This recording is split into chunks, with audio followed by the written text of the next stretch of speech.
Hello everyone, this is Mumbo here, welcome back, and today we're going to be taking a look at something really quite cool. As you guys know, the other day I uploaded a video about a Batman-style waterfall splitting entrance. Now, if you haven't seen that video, I would highly suggest checking it out. Links to that can be found in the description, but as far as secret entrances were concerned, that was pretty damn fancy. However, it did use quite a large amount of redstone, and it took a little bit of time to build, so I thought that some of you probably wouldn't be able to justify the cost. And that is why I have come up with this much simpler design that isn't quite as fancy, but it definitely does the job. So let's take a closer look.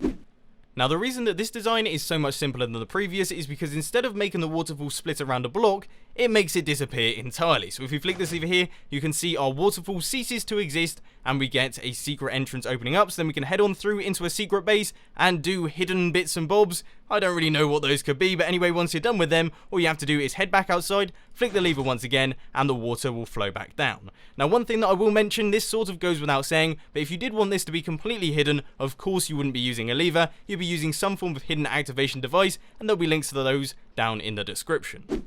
Staying on topic with input devices, if you don't want to use a lever or any form of hidden activation device, then alternatively, you can use a button. Now, I would suggest using a wooden button because the pulse from these is slightly longer. All you have to do is hit it and run on through, and as you can see, we make it past, the door closes up, and the waterfall will return. Then, if you want to get out, you just hit the button on the inside, and we've got ourselves an opening, and then the closing. Now that we've established that the build itself is functional, how about we pop around the back and take a look at the redstone behind this thing. And as you can see, it is extraordinarily simple. We've got 4 bits of redstone dust, 1 redstone block, 3 sticky pistons, 1 regular piston, and 4 slime blocks with a little bit of water and a few blocks thrown in for good measure. It really is one of the simplest redstone contraptions I've shown for a very long time. Every man and his dog will be able to build this one, so let's crack straight on and I'll show you how to do it. So you want to get things started with a 2x3 area. That is how much space all of your circuitry is going to take up, but you will need a 3x3 area to make space for all of the water holding and things. But anyway, if we head down to the bottom, chuck down a sticky piston facing upwards with a block on top. That level there is going to be your floor level. You then want to head over here, place a block here with redstone dust on top, and a regular piston facing across like this with a block next to that block right there. That is going to power that piston, which will extend, making part of our doorway. Now, this is actually going to make up the archway, so if you just want to fill in all of these blocks, placing them up like this, and then blocks going across like this as well, and put in the roof for good measure, and that will create the little passageway into your hidden base.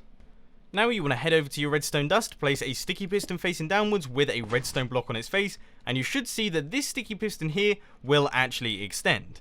But anyway, on top of that sticky piston, you want to place a piece of redstone dust, take out these 2 blocks here and place sticky pistons next to that piece of redstone dust, and then slime blocks going in this sort of formation, as well as 1 slime block down at the bottom inside the tunnel. You want to place a block on its face, and then take out either side of these just like that, and place an immovable object here and right here as well.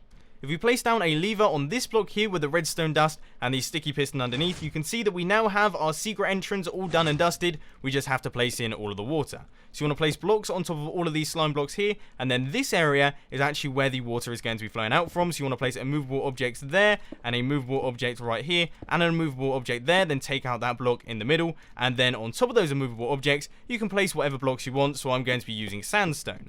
Then all you have to do is fill in the entire area for your build, leave this space open, just place blocks in like this, right the way across like that, leaving a gap for your water to flow out of. But before we do all of that, you need to create your little water trough. So you want to head down here, place blocks in like this, going right the way around, a block right there, and then blocks down at the bottom to make way for any water flowing through. And finally, go up to the hole and chuck in your water bucket. You want to place it up at the top like this so it flows down and then flows out like that. And that is the whole system done, so let's give it a test. We have got the waterfall disappearing and our secret entrance opening, and then when we flick it again, we get the closing and the waterfall reappearing.